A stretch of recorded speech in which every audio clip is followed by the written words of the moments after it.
प्रभा जी का छोटा बेटा नितिन बड़ा ही होनहार था। उसने अपनी इंजीनियरिंग कंप्लीट की और उसे शिप पर इंजीनियर की जॉब मिल गई। अब साल के लगभग 10 महीने उसे अपने शिप पर ही रहना था, इसलिए वो बड़ा खुश था और उसकी नौकरी वहां लग गई थी, इसलिए उसके घर वाले भी बहुत खुश थे। अरे सुमित बेटा, आज शाम को 2 किलो बेसन के लड्डू लेते आइयो। आज तो मैं पूरे मोहल्ले में लड्डू बांटूंगी। हैं? 2 किलो लड्डू, वो भी पूरे मोहल्ले में? अरे पूरे मोहल्ले में लड्डू बांटने मम्मी जी, तो कम से कम 5 किलो लड्डू तो मंगाओ। अरे लेकिन लड्डू मंगाने ही क्यों है? ऐसी क्या बात है जिसके लिए आपको पूरे मोहल्ले में लड्डू बांटना है? तू भी ना एक नंबर का बेवकूफ है। अरे हमारे नितिन की जहाज पर नौकरी लगी है तो मोहल्ले में लड्डू तो बांटने पड़ेंगे ना। आखिर हर एक पड़ोसी को पता तो लगना चाहिए कि मेरे बेटे की कितनी अच्छी नौकरी लगी है। और हाँ, 2 किलो से फालतू लड्डू मत लेकर आइयो, वरना खर्चा ज्यादा हो जाएगा। प्रभा को अपने बेटे की नौकरी का पूरे मोहल्ले में गुणगान भी करना था और वो कंजूस भी इतनी थी कि एक लड्डू से फालतू किसी भी पड़ोसी को ना दे। शाम को वो पड़ोसियों के घर लड्डू देने गई और पूरे मोहल्ले में उसने अपने बेटे की नौकरी का ढिंढोरा पीट दिया। इस पूरे मोहल्ले में बस मेरा बेटा नितिन ही है जिसकी नौकरी समुद्री जहाज में लगी है, वरना यहाँ के लड़के एक नंबर के आवारा है, आवारा। वैसे तुम्हारे बेटे की कहीं नौकरी लगी या नहीं? हाँ, लग गई है, वो बस इंटरव्यू देना बाकी है। वैसे बड़ा एहसान तुम्हारा कि एक लड्डू देने आ गई तुम मुझे। कंजूस कहीं की, बेटे की नौकरी समुद्री जहाज में लगी है, फिर भी एक एक लड्डू दे रही है। अब पूरे मोहल्ले में ये बात फैल जाती है। तभी कुछ दिन बाद घर पर नितिन का वीडियो कॉल आता है। वो सबको समुद्र का नजारा दिखाता है। वाह बेटा, तेरी तो ऐश ही ऐश है।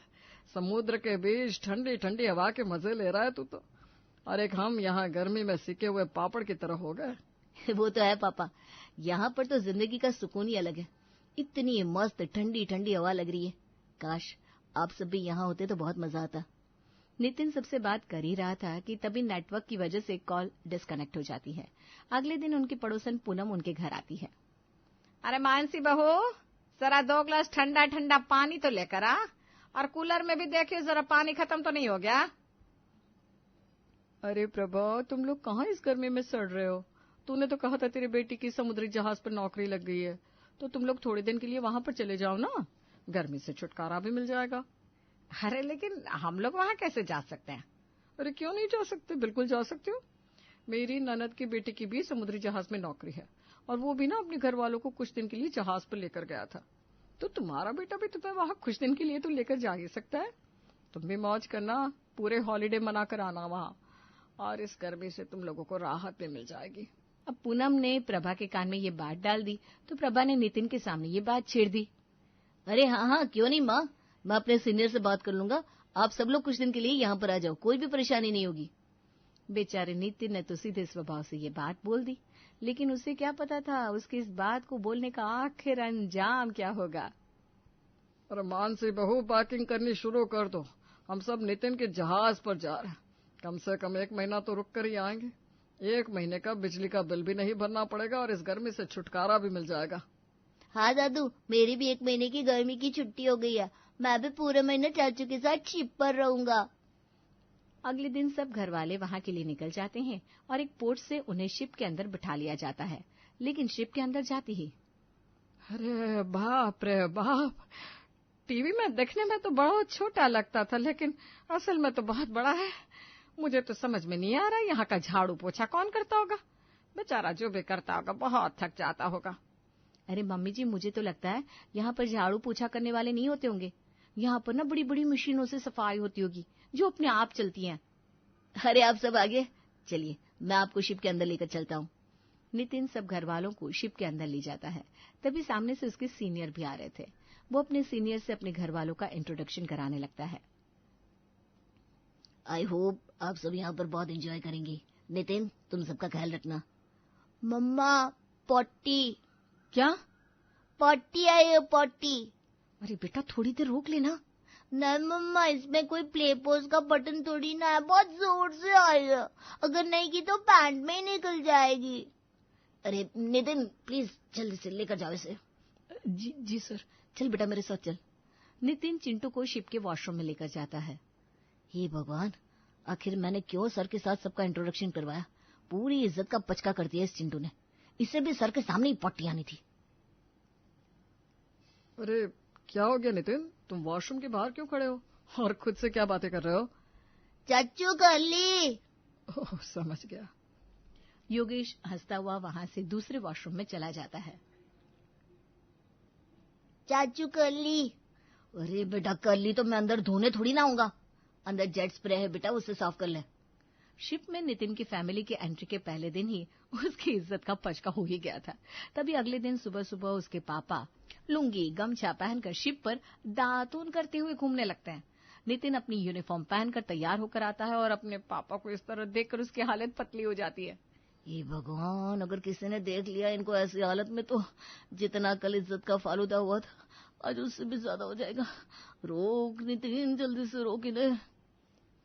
अच्छा वो नितिन बेटा जो मुझे तू यहाँ दिख गया, मैं ना तब से तुझे ही ढूंढ रहा था। अच्छा वो तूने हम सबको यहाँ बुला लिया। कितने ठंडे ठंडी हवा लग रही है समुद्र में। थैंक यू बेटा जो तूने हमें यहाँ बुलाया। वो तो मेरा फर्ज है पापा, लेकिन आप यहाँ पर दातून क्यों कर रहे हो? अरे दातून क्यों कर रहे हो क्या मतलब है? तुम लोग क्या यहाँ पर अपने दांत साफ नहीं करते या इस समुद्र के पानी से एक कुल्ला कर लेते हो और तुम्हारे दांत साफ हो जाते हैं? नहीं पापा, यहाँ पर ऐसे खुले में कोई दातून नहीं करता। अब बाथरूम में जाइए ना, वहाँ पर आप अच्छे से नहा भी लेना। नहीं, नहाने की बाल्टी तो मैं पहले यहाँ पर लाकर रख चुका हूँ। अरे जब बाहर इतनी ठंडी ठंडी हवा चल रही है तो मैं अंदर बाथरूम में क्यों नहाऊंगा? क्या? इससे पहले कि नितिन आगे कुछ बोलता, समुद्र में तेज लहर उठती है और वहां रखी पानी की बाल्टी वहां गिर जाती है और पूरे फ्लोर पर पानी पानी बिखर जाता है। उसी समय सामने से नितिन के सीनियर ऑफिसर आ रहे थे। उस पानी पर उनका पैर फिसलता है और वो धड़ाम से नीचे गिरते हैं। मारे लग गई। पानी किसने गिराया यहाँ पर? अरे पापा जल्दी से पानी की बाल्टी लेकर निकलो यहाँ से, वरना मेरी क्लास लग जाएगी। नितिन जाकर अपने सीनियर को उठाता है और इतने में उसके पापा बाल्टी लेकर वहां से सरक लेते हैं। आपको ज्यादा लगी तो नहीं ना सर? अरे इतने जोर से लगी है क्या बताऊं, लेकिन यहाँ पर पानी किसने गिराया? पता नहीं सर, लगता है बारिश आ गई होगी। चलिए मैं आपको अंदर लेकर चलता हूँ। नितिन अपने सीनियर को इस बारे में पता नहीं चलने देता, लेकिन अब घर वाले अपनी हरकतों से बाज आने वाले थोड़ी न थे। कभी ना कभी तो उनकी हरकतें सबके सामने आएंगी ही। तभी अगले दिन, अरे मानसी मेरी वो सफेद वाली टी शर्ट कहाँ पर है? वो तो गंदी हो गई है ना, तो धोनी है। अरे यार ये वाली शर्ट मुझे चुभ रही है, तुम वो टी शर्ट दो ना, मैं उसे ही पहन लूंगा। वैसे कपड़े तो सबके इकट्ठे हो ही गए हैं। एक काम करती हूँ, बाहर जाकर कपड़े धो देती हूँ। सर्फ और साबुन तो मैं अपने साथ लेकर ही आई थी। मम्मी जी और पापा जी के कपड़े भी लेकर जाती हूँ। मानसी सबके गंदे कपड़े इकट्ठे करती है और शिप पर एक बाल्टी में कपड़े भिगोकर वहीं धोना शुरू कर देती है। हाँ, कितना मजा आ रहा है ठंडी ठंडी हवा में कपड़े धोने में, है ना मम्मी जी? कितनी ठंडी ठंडी हवा है। वैसे यहाँ पर रहने का मजा बहुत है। हर काम ठंडी ठंडी हवा में करो तो काम करने में ज्यादा थकावट भी नहीं लगती, वरना घर पर गर्मी में काम करो तो हालत खराब हो जाती है। मैं तो कहती हूँ मम्मी जी, देवर जी को बोलकर हम सब यहीं पर शिफ्ट हो जाते हैं। सबके लिए खाना भी बना दिया करेंगे तो कोई रहने के लिए मना भी नहीं करेगा। और बचा चिंटू का स्कूल तो उसकी ऑनलाइन क्लास करवा देंगे। वैसे बात तो तेरी ठीक है, लेकिन पता नहीं हमें यहाँ पर हमेशा के लिए कोई रहने देगा भी या नहीं। मानसी वहां कपड़े धोती हुई अपनी सास से बातें कर रही थी। तभी नितिन अपने कुछ कलीग्स के साथ वहां पर आता है और अपनी भाभी को वहां कपड़े धोते देखते हुए समझ जाता है कि अब उसके साथ क्या होने वाला है। अरे भाभी, ये आप क्या कर रही हैं यहाँ पर? अरे नितिन तुम भी ना बहुत भूले हो, साफ साफ नजर तो आ रहा है कि तुम्हारी भाभी यहाँ पर कपड़े धो रही है। वाह भाभी जी, आपने तो कमाल ही कर दिया, शिप को पूरा धोबी घाट बना दिया आपने। लगता है अभी भी नितिन की बेइज्जती होने में कुछ कसर बाकी रह गई थी, इसीलिए वहां पर उसके सीनियर्स पे आ जाते हैं। ये सब यहाँ पर क्या हो रहा है नितिन? कुछ नहीं सर, वो बस हमारे गंदे कपड़े हो गए थे ना तो बहुत हो रही है, बस थोड़ी देर में धुल जाएंगे तो यहीं पर सुखा देंगे। व्हाट? सर वैसे आपकी टोपी ना बहुत गंदी लग रही है, ऐसा लग रहा है जैसे कई दिन से धुली नहीं है। लाइए ना, मैं धो देती हूँ। ये सब क्या नॉनसेंस है Nitin? I am sorry sir. Nitin के सीनियर उसे गुस्से में देखते हुए वहां से जाते हैं। इससे पहले कि नितिन अपनी भाभी को कुछ बोलता, उसकी भाभी शिप पर ही कपड़े सुखाने शुरू कर देती है। अरे भाभी, ये क्या कर रही हो आप? लगता है यहाँ पर नौकरी करते करते आपकी नजरें कमजोर हो गई है देवर जी। अरे कपड़े धोए हैं तो कपड़े सुखा रही हूँ, अंदर सुखाऊंगी तो सूखेंगे नहीं, और यहाँ पर ठंडी ठंडी हवा है तो जल्दी सूख जाएंगे। मानसी कपड़े सुखा रही थी, तभी हवा का तेज झोंका आता है और पिताजी की धोती को अपने साथ उड़ा ले जाता है। अरे बहू ये क्या हुआ?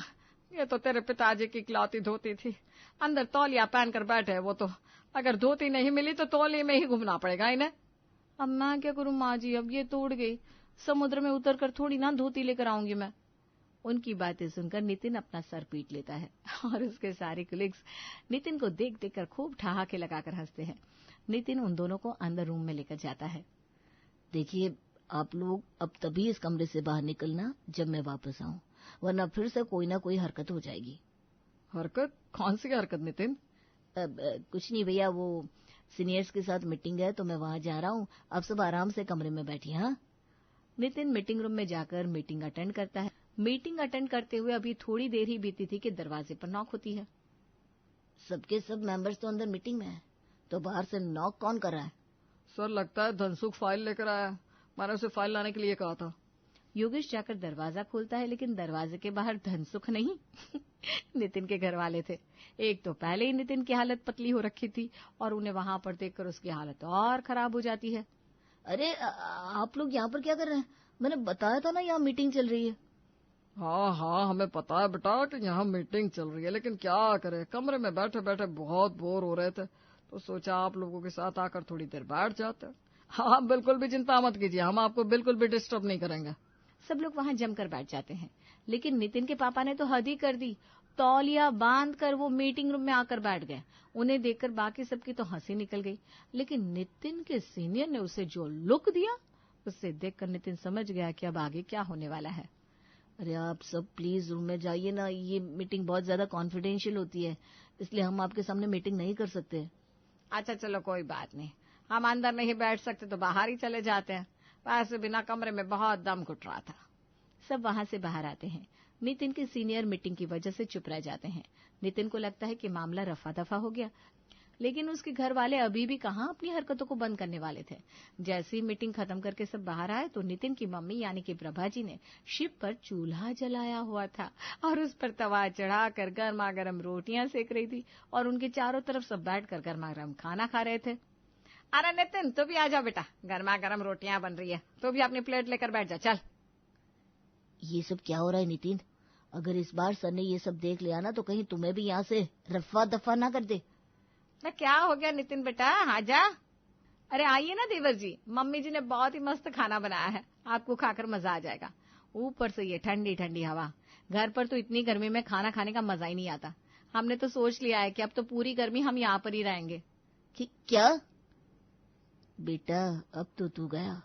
प्रभा चूल्हे पर रोटियां बना रही थी और सब गर्मा गर्म रोटियां खा रहे थे, लेकिन तभी समुद्र में तेज की लहरें उठी और चूल्हे के समेत वो सभी और उन सब की थालियां शिप के अलग अलग किनारों में फैल गई।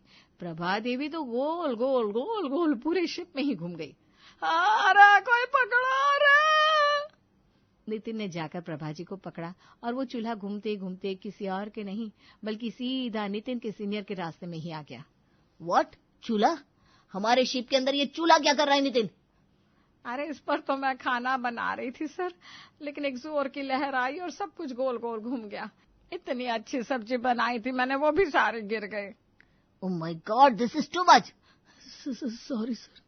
तुम तो अभी के अभी मेरे कैबिन में आओ। नितिन डरते हुए अपने सीनियर के कैबिन में जाता है और उनके चेहरे के एक्सप्रेशंस देखकर वो समझ जाता है कि अब उसके सीनियर उसका क्या हाल करने वाले हैं। लगता है तुम्हें अपनी नौकरी प्यारी नहीं है नितिन, क्यों? ठीक कह रहा हूं ना? नहीं सर, यहाँ पर जॉब करना तो मेरा बचपन का सपना था। अगर चाहते हो कि तुम्हारी ये नौकरी बची रहे तो कृपा करो हम पर और प्लीज अपनी फैमिली को वापस घर भेज दो। अगर तुम ऐसा नहीं कर सकते तो तुम भी अपना बोरिया बिस्तर बांधकर उनके साथ ही यहाँ से चले जाओ। मैं ये सब और नहीं झेल सकता। जी जी जी, समझ गया सर। अब नितिन के घर वाले इतने मन से वहां रुके हुए थे तो नितिन उन्हें वहां से जाने के लिए कैसे बोलता, लेकिन फिर भी हिम्मत करके बेचारा उन्हें ये बोलने की कोशिश करता है। पापा, वो साल में ना हम लोगों के पास शिप पर हमारी फैमिली बस 1 हफ्ते के लिए रुक सकती है। वैसे मुझे कहते हुए बड़ा दुख तो हो रहा है, लेकिन कल आप लोगों को घर के लिए निकलना पड़ेगा। क्या? लेकिन क्यों देवर जी? हम तो सोच रहे थे पूरी गर्मी हम यहीं पर बिताएंगे। मैंने तो चिंटू के ऑनलाइन क्लासेस के लिए भी टीचर से बात कर ली थी। माफ करना भाभी, लेकिन इससे ज्यादा अलाउड नहीं हो सकता ना।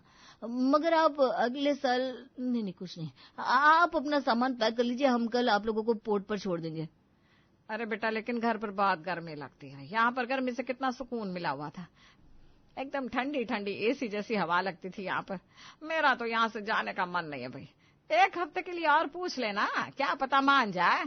ऐसा नहीं होता माँ, और आप यहाँ गर्मी से राहत पाने के लिए आई थी ना, तो ठीक है, मैं घर पर एसी लगवा देता हूँ। आप घर पर ठंडी ठंडी हवा का मजा लेना। उसके बाद तो आपके यहाँ आने की कोई जरूरत ही नहीं पड़ेगी। यहाँ की ठंडी हवा का मजा आपको घर पर ही मिल जाएगा। अरे बेटा, लेकिन अगर घर में एसी लगवा लिया तो बिजली का बिल भी तो कितना ज्यादा आएगा, उसे कौन भरेगा? यहाँ पर तो बिना बिजली के बिल के ही इतनी ठंडी हवा मिल जाती है, तो हमें यहीं पर छोटा सा कमरा दिलवा देना। अरे पापा, बस बिजली के बिल की बात है ना, मैं भर दूंगा, आप चिंता क्यों करते हैं।